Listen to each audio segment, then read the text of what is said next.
알츠하이머병 위험인자,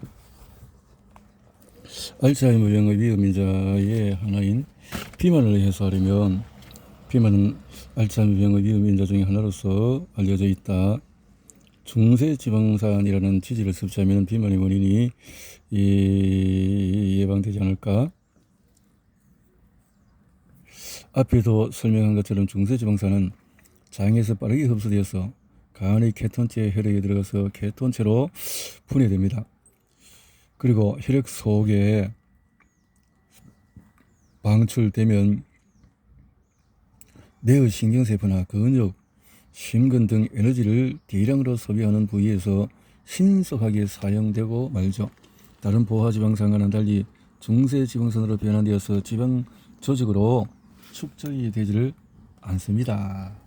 자, 이게 아주 중요한 내용이죠. 중세지방으로 시라사와 교수는 중세지방산의 특성 때문에 중세지방산 섭취로 비만이 될 염려는 없다고 한다.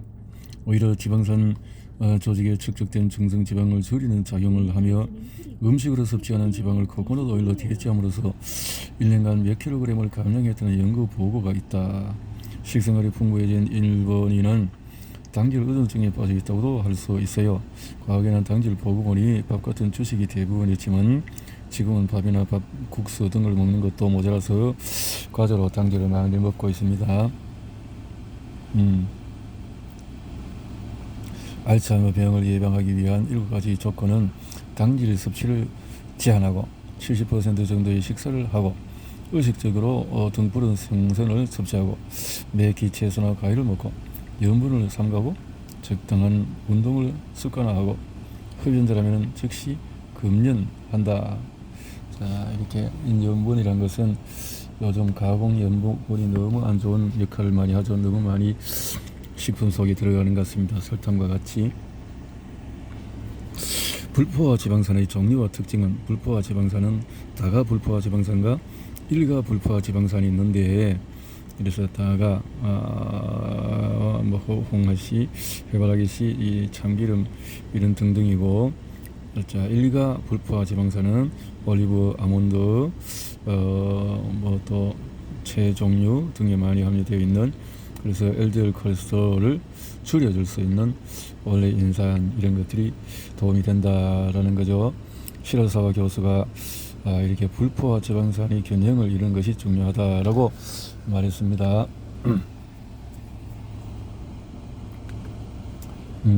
MCT 오일의 지방산은 중세 지방분이다.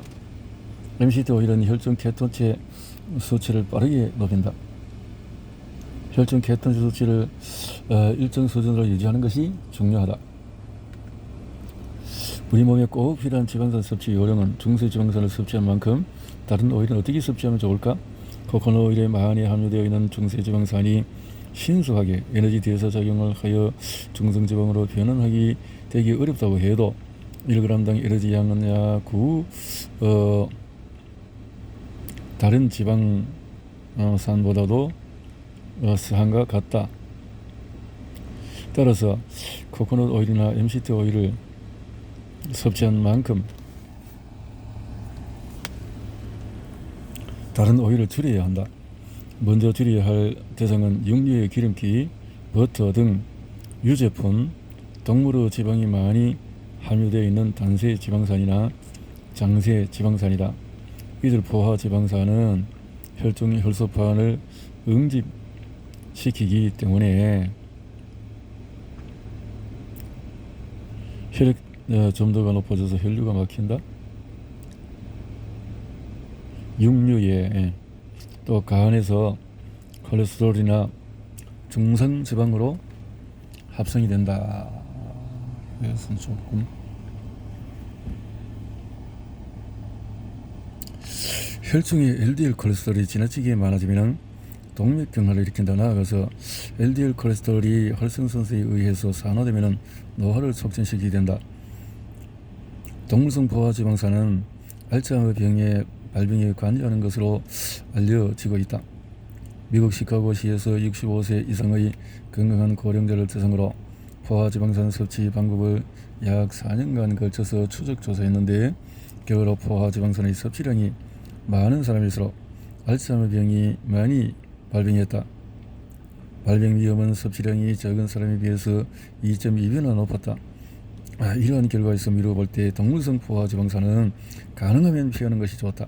불포화지방산은 줄여야 할 필요가 있을까? 포화지방산이 통째로 악당 취급을 당하는 한편 식물성 기름에 함유되어 있는 불포화지방산은 생활습관병을 예방하는 구세주 대접을 받습니다. 하지만 어떤 집단이든 좋은 사람이 있는가 하면 나쁜 사람도 있지요. 또 누구에게나 장점과 단점이 있는 것처럼 불포지방산에도 좋은 면과 나쁜 면이 있습니다. 이런 것을 잘 이해해둘 필요가 있겠지요. 시로사와 교수는 불포지방산은 무조건 좋은 기름이라고 생각하는 세상의 일반적인 풍조에 경종을 울린다. 불포화지방산은 탄소의 이중 결합에 따라서 일가 불포화지방산과 다가 불포화지방산으로 나눌 수 있습니다. 그래서 일가는 빨리 변화되게 좋게 할 수 있지만 다가는 힘드니까 염증 수치를 높이게 되는 거죠. 케톤체가 뇌 신경세포에 공급되지 않으면 갑자기 인지장애 증상이 나타납니다. 따라서 케톤체의 혈중 수치를 항상 일정 범위 내에 유지할 필요가 있습니다. 혈중에 오래 머무는 코코넛 오일 쪽이 좋을지도 모르겠습니다. 혈중 수치가 좀 더 높은 MCT 오일과 지속시간이 긴 코코넛 오일을 배합하여 사용하는 MCT 오일과 지속시간이 MCT 오일은 좀 정제한 것이고 혈중에서의 코코넛 오일과 MCT 오일의 특성은 스티브 씨의 경우에 코코넛 오일이 저렇게 완만하다면 MCT 오일은 확 올렸다가 코코넛 오일이 혈중 농도 수치가 그렇군요. 수치가 최고조에 달해서 코코넛 MCT가 아주 빠른 휘발유 같은 역할을 한다면 코코넛 오일은 조금 경유 같은 역할을 하는 것 같네요. 자, 기온이 25도씨 이상에서 끈적거리지 않고 묽은 액체 상태가 되며 그 이하에는 굳는 성질이 있어요. 코코넛 오일에는 중세지방산 이외의 포화지방산이나 불포화지방산도 함유되어 있다. MCT 오일은 코코넛 오일에서 추출한 카프릴산을 인공적으로 혼합한 중세지방산으로만 이루어진 오일이다. 중세지방산으로만 카프릴산을 인공적으로 혼합해서 장에서 흡수가 빠르며 간에서 신속하게 케톤체로 분해되어 에너지원으로 사용된다. 다른 지방산이 함유되어 있지 않기 때문에 같은 양의 케톤체를 얻는다고 할 때 코코넛 오일보다도 섭취량이 적다. 같은 양을 섭취한 경우에 케톤체의 혈중 수치는 코코넛 오일보다도 약간 높아진다. 다만 코코넛 오일에 비해서 섭취 시에 설사 등 부작용이 있을 수 있어서 몇 번 시도해보고 자신에게 맞는 섭취량을 파악해야 한다. MCT 오일의 경우에 분말 타입도 있어서 요리에 따라서 적절히 사용할 수도 있다. 버진 코코넛 오일의 지방산 구성비를 보니까 그래서 카프릴산이 지방 비율이 그렇고 C6, 카프릴산, 팔미산 등등이 이렇게 많이 있네요. 코코넛 오일은 MCT 오일에 비해서 최고조에 달하는 시간이 늦다는 특성이 있다. 절정이 다르는 시간은 사람마다 에너지 대사가 다르기 때문에 일률적으로 말할 수는 없지만 코코넛 오일은 3시간 전으로 최고조에 달하는 데 비해서 MCT 오일은 그 절반 정도의 시간으로 최고조에 달하게 된다. 또한 혈중 케톤체 수치가 원리대로 돌아오는 속도는 MCT 오일 쪽이 빠르다는 특성이 있다. 그래서 이거 카프릴산 인공적으로 카프릴산 C8을 넣어서 이렇게 만든다라는 거네요. 인공적으로. 근데 버진 코코넛 오일의 구성비에서 봤을 때는 라우린산이 많고 카프릴산이 좀 적네요. 카프릴산이 그래서 팔미산이 좀 많은 양이 있고 또 필라스틴산이 좀 많네요.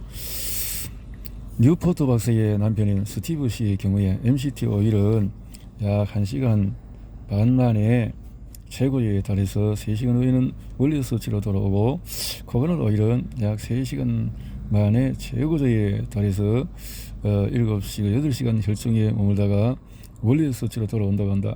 시로소와 교수는 코코넛 오일과 MCT 오일의 특성을 파악하는 방법에 대해서 다음과 같이 조언을 해주었다.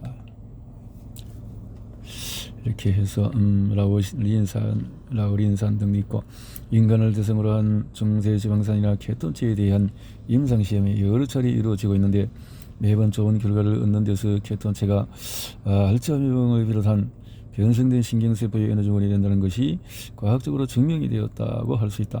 뉴포트 박사의 이전 저서에 의하면 AC1202라는 MCT 오일의 승인 신청을 기다리고 있던 아세라사 연구종합 책임자 핸더슨 박사의 임상시험에서 알츠하이머병을 앓는 환자의 정도를 대상으로 해서 여기서 20g 정도를 이렇게 해서 좋은 인지기능의 호전에 관철이 되어졌다, 이렇게 말하고 있군요. 그러면 중세지방산을 어떻게 섭취해야 할까요? 코코넛 오일과 MCT 오일의 특성을 살리는 섭취 방법이 최고라고. 중세지방산을 그렇게 해서 첨가를 해서 특성을 잘 살려서 MCT를 할 거냐, 코코넛을 할 것이냐. 3대 영양소인 탄수화물, 당질, 단백질, 지질은 모두 간에서 분해되어 에너지원으로 사용되는데, 간에서의 에너지 회로는 이렇게 각각 다른 회로를 갖고 있다. 지질은 장에서 흡수될 때 지방산으로 분해되어서 간으로 운반이 되고, 또 지방산이란 탄소의 수에 따라서 단세, 중세, 장세 이렇게 세 가지로 나뉘는데, 이 중에서 중세 지방산이 간의 케톤체 회로에 들어가서 케톤체로 분해되어서 에너지원으로 쓰이게 된다. 케톤체는 아세토산, 또 히드록시낙산, 아세톤을 총칙한다. 이 가운데 에너지원으로 이용되는 것이 비히드록시낙산이다. 베타 헤드록시낙산에서 생성되는 에너지 양은 글루코스로 만들어지는 에너지 양보다 크다고 알려져 있다. 신경세포에 들어간 케톤체는 세포 내의 에너지 생산 공장인 미토콘드리아에 의해서 여러가지 효소의 작용으로 ATP, 아데니닌삼인산이라는 엘렌 물질 교환으로 되어서 신경세포에 에너지를 공급하여 인지장애를 개선하게 되어진다. 내 신경세포의 산소 결핍 상태에서 인지기능이 장애가 먼저 일어나고, 산소 결핍. 그래서 케톤체가 신경세포의 에너지원이 되어지고, 중세지방산이 간에서 분해되어서 케톤체가 되어진다. 그래서 중세지방산이란 식물에서 채취되는 포화지방산이 중세지방산이고, 알츠하이머 병을 고친다. 케톤체와 마찬가지로 중세지방산도 익숙하지 않은 용어일 것이다. 지방산은 중성 지방이나 콜레스테롤, 인지질 등 지질의 주된 구성 성분으로 탄소, 수소, 산소로 이루어져 있다. 지방산은 탄소가 수소로 포화되어 있는 포화 지방산과 탄소끼리 이중 결합되어 있는 불포화 지방산으로 크게 나눌 수가 있다. 그렇죠. 케톤체. 자, 신경세포의 에너지원이 되는 것은 글루코스만이 아니라 중세지방산이 간에서 분해되어 만들어진 케톤체라는 물질로 에너지원이 된다. 다시 말해서 글루코스를 사용할 수 없게 되어도 케톤체가 있으면 신경세포에 장애가 발생하는 일이 없다. 시로소와 교수는 지금까지 이런 사실에 대해서 주목한 의사나 연구자가 없었어요. 미국 아세라사 중세지방산을 알츠하이머병의 치료약을 개발하기 시작했는데, 중세지방산이 분해되어 만들어지는 케톤체를 코코넛 오일에서 채취한다는 것을 안 뉴포트 박사는 알츠하이머병을 앓고 있는 환자들과 그 가족들에게 굿세즈라고 말할 수 있겠죠. 라고 말한다. 케톤체는 알츠하이머병의 효과를 발휘하는 물질이 아니다. 알츠하이머병과 마찬가지로 신경세포의 변성이 일어나는 파킨슨, 근위축증, 측색경화증 등에도 효과를 기대할 수 있다. 파킨슨, 다발성 경화증, 쌍극성 장애, 녹내장 등의 환자나 그 가족에게 증상이 호전되었다는 소식이 뉴포트 박사에게 쇄도하고 있다고 한다. 케톤체가 알츠하이머병의 인지장애를 개선해 준다는데, 잘 모르는 분들을 위해서 하고 설명하고 넘어가기로 한다. 나중에 다시 설명하겠지만 케톤체는 글루코스를 대신하여 에너지원이 될 뿐만 아니라 노화 방지 효과도 있다. 중세지방산 아미노산 글루코겐이 있는데요. 그 치질은 중세지방산으로, 단백질은 아미노산으로, 또 당질은 글루코겐으로 해서 영양으로 케톤체가 되고 포도당이 되고, 글루코스로 해서 단백질도 또 이렇게 포도당이 되는데 세포의 미토콘드리아 내벽의 에너지를 만들어낸다. 미토콘드리아의 방법은 그렇게 되어진다. 뇌의 또 다른 에너지원으로서 케톤체는 중세지방산이 간에서 분해되어서 만들어지는 케톤체가 뇌의 에너지원이 된다. 알츠하이머 증상인 기억장애, 소재식장애, 판단력 저하, 실어증, 배회 폭언 뭐 이런 것이 알츠하이머 병에서 나타나게 되는 거죠. 그래서 주요 지방산의 분류는 포화지방산과 불포화지방산이 있다.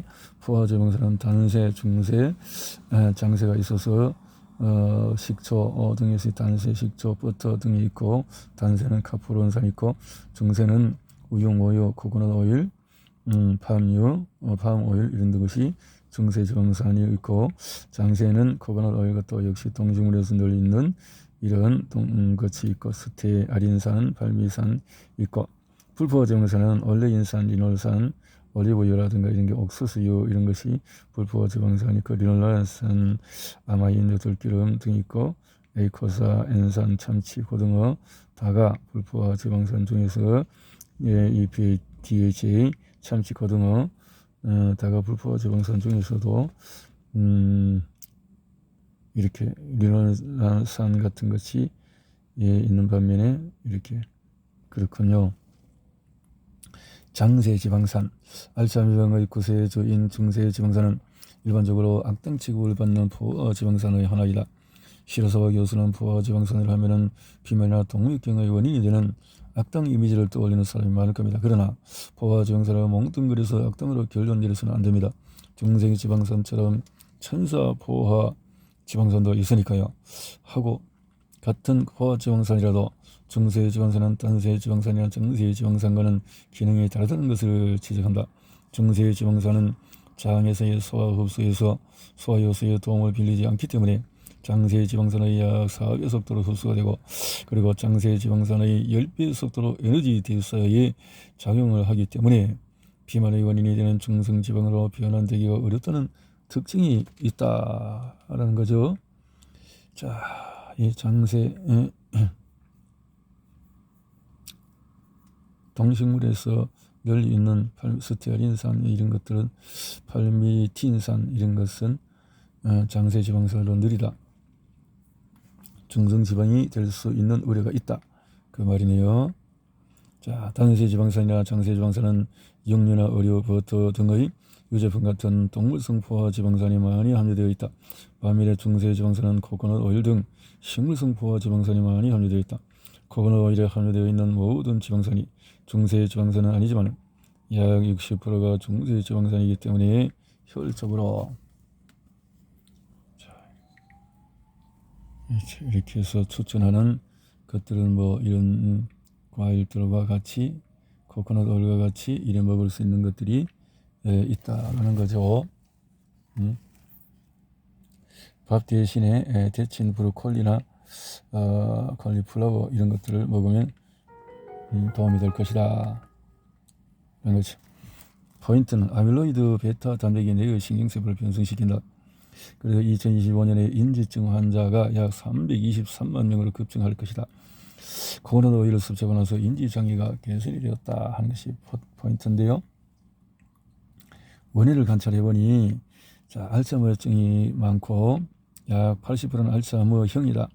그래서 혈관성 장애를 서번하는 알츠, 혈관성 인지증, 기타 이렇게 되는데, 뉴포드 박사는 즉시 코코넛 오일을 통해서 이렇게 인지증에 대해서 점수가 14에서 18로 쫙 점수가 향상되는데 성공을 했다라는 거죠. 위장을 건강하게 유지하는 5가지 방법은 뭐냐?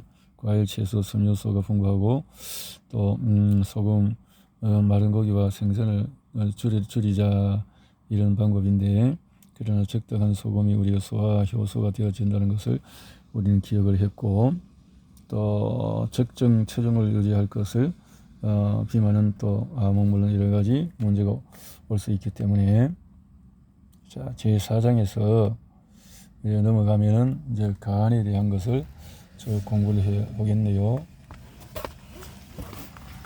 코코넛 개척 이렇게 하는데 시라사와 교수의 강력 추천한 시푸트 카레 코코넛 오일과 해서 고등어 조림에 이렇게 해서 도움을 받을 수 있고 인간의 자궁은 수십억 마리의 박테리아에게 살 공간을 마련해 준다. 덕분에 인간과 박테리아는 공생관계에 있다. 공생관계에 있는 박테리아를 도와줄 수 있는 식단을 만들어 보자. 그 말이죠. 암은 유전자와 돌연변이에 의해서 세포가 통제를 벗어난 행동을 할 때 발생하게 된다. 식습관을 잘 만들어 보자. 결장암 이런 모습이 나타났네요.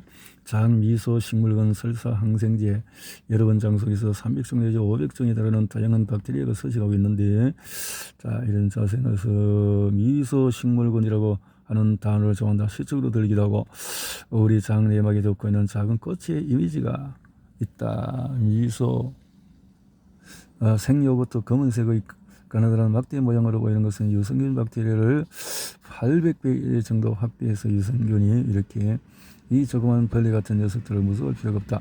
세균성 병원과 전투를 벌이는 인간의 동맹군이기 때문이다. 이렇게 동맹군에서 좋은 균이 있다. 공복에 이브프로펜 몇 알을 입속에 털어 넣은 분들이 너무 많은데 건강에 매우 좋지 않다. 산성인 비스테로이드성 항염증제가 위 내막을 직접 손상시키는 동 문제지만 주로 미치는 간접적인 영향도 무시할 수가 없다. 예컨대 비스테로이드성 항염증제는 호르몬 물질인 프로스타글란딘 생산을 줄여서 염증을 완화하는 작용을 하는데 프로스타글란딘은 미의 점막 생산을 활성화하는 물질이다. 따라서 비스테로이드 항염제를 복용하면은 점막으로 된 중요한 보호막이 줄어들어서 위내막이 위산에 노출된다. 아스피린은 궤형뿐만 아니라 위장 천공을 일으키는 주요 원인으로 밝혀진 바 있다. 특히 매운 음식 등에서 자극을 주는 음식이 있다. 따라서 궤형 환자는 이런 것을 피하는 것이 좋다. 염증성 장질환은 장이염증이 생기는 질환은 크게 궤형성 대장염과 크론병 이런 것이 있다. 라는 거죠.